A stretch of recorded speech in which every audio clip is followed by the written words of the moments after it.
So if the billionaires haven't helped public wealth increase in 30 years, then why are we so afraid that if a couple of them leave, or we're going to be much more poorer? Like, we've been skint for the last 30 years with these billionaires being increasing in amount.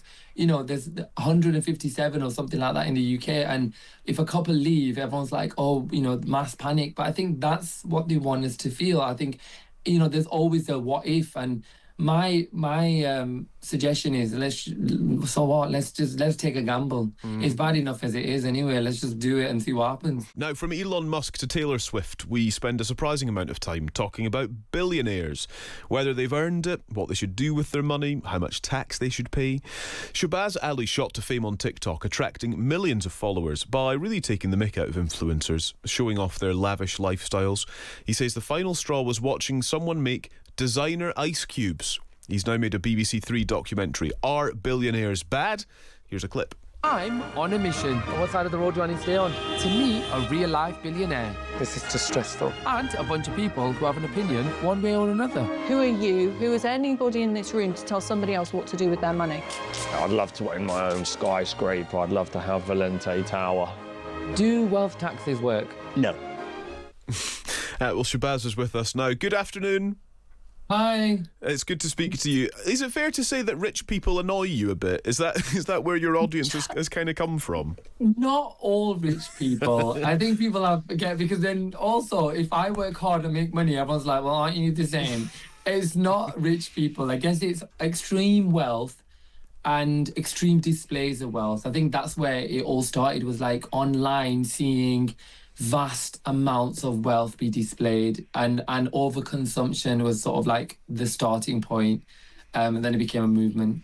Yeah, and that's fair. And your videos are hilarious, by the way. I've watched them for years, and they are really funny because these people get so swept up in their own wealth, and I guess the sort of limitless nature of what they can then do, and actually they kind of deserve to be brought back down to earth a little. Yeah, and I think it's the ridiculousness of like expecting. I mean, I've seen videos where someone's like, "Come design my private jet with me." Yeah.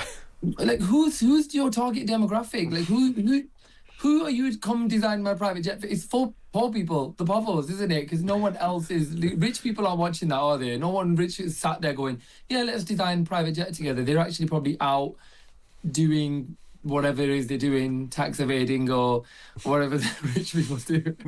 One of the things about this, Shabaz, is that there is justifiable criticism for people who get a bit swept up in it, and there's a risk, isn't there, that there's a kind of atmosphere or culture in the UK which doesn't celebrate wealth, and actually whether wealth should be celebrated or whether it should be taxed or whatever, how it should work, what our relationship is like with wealthy people as a kind of society.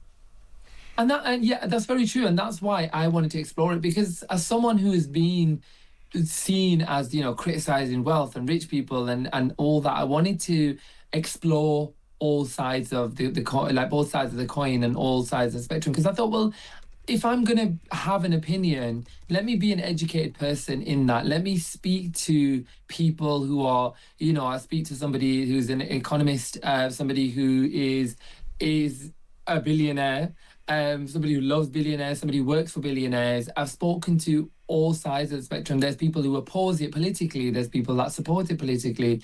So I just wanted to make sure that I was educated in what I was saying, and I understood and lived it. Yeah. And that makes total sense. And what a good approach. Tell us about the wannabe billionaire Joseph Valente, and I suppose the kind of impact of that kind of get rich or die trying culture that does permeate quite a lot of online content, actually, particularly.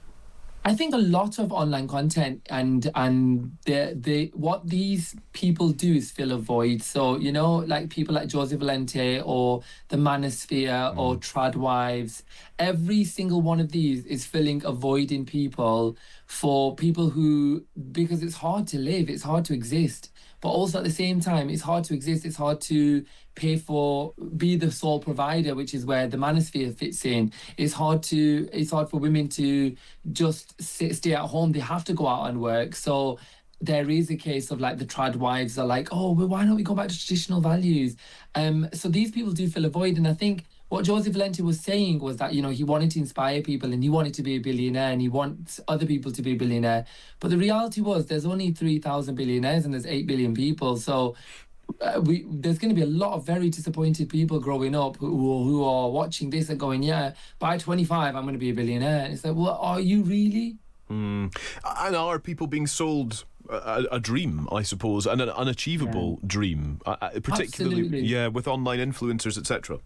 Yeah, absolutely. And I think it's across the spectrum. And they all, even being an influencer, it's sold as such a dream that, you can do it too. There's all these people that buy my course and I can get you 1 million views. And Lord knows, I've been doing this for such a long time. It didn't happen overnight. It takes 10 years to be an overnight success. And don't get me wrong, for some people it does. Because I was a teacher before this, and my pupils would say the same. They'd say, oh, I don't care about my GCSEs, sir. Richard Branson didn't have any GCSEs, and look at him now. And I'm like, but are you Richard Branson? What if you turn out not to, it's great if you turn out to be the other Richard Branson, but what if you don't? Out of the 8 billion people, what if you're not that one person? Yeah, I think that reality check is important. One of the other things you look at in the documentary, Shabaz, is this idea of a wealth tax, which is a sort of a very live conversation, actually, as Andy Burnham grapples around trying to find some money to spend on some things. And actually, it's something that you spoke to the Green Party leader Zach Polanski about in the documentary. Do you feel like your view on a wealth tax changed?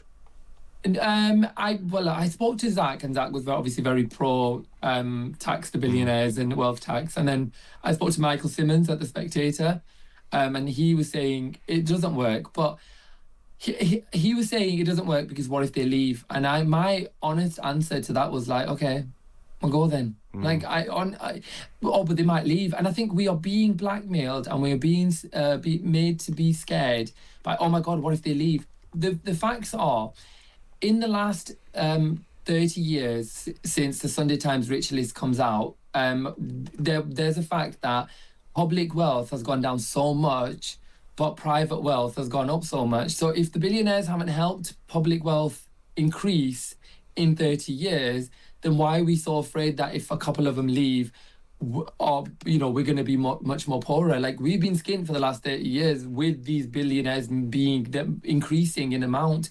There's 157 or something like that in the UK, and if a couple leave, everyone's like, oh, mass panic. But I think that's what they want us to feel. I think, there's always a what if, and my suggestion is let's take a gamble. It's bad enough as it is anyway. Let's just do it and see what happens. So, which is interesting as an approach. I suppose sort of the pushback on that would be that actually it's very few ultra mobile people would have to change where they pay their tax for the whole kind of the whole thing to fall apart. I saw stats recently that suggest about 15% of what would, so under a kind of proposed wealth tax umbrella, about 80% of the receipts come from about 5,000 people, and 15%, and about £4 billion, come from just 10 people.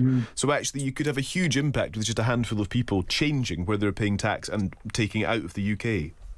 Well, I honestly would say that I think we have very little faith in a lot of rich people. I think sometimes we have a little. I'm a firm believer. I just think it's so unpatriotic. Is that even the word? Like I just don't think it's patriotic. Like, this country gave you the reason you're wealthy, and now all of a sudden you're going to leave. I honestly would say, like, as much as it makes me sound like you're really whatever, right wing or left wing or whatever it is, I would say go, because I think it's disrespectful. I think it's disrespectful to have all these people that work for you, and also I think we also believe that they have these really long legs that they'll leave, and it's like, well, you're going to take all your companies, you're going to take all your livelihood out of the UK. Like, is it that easy to go? And I don't know.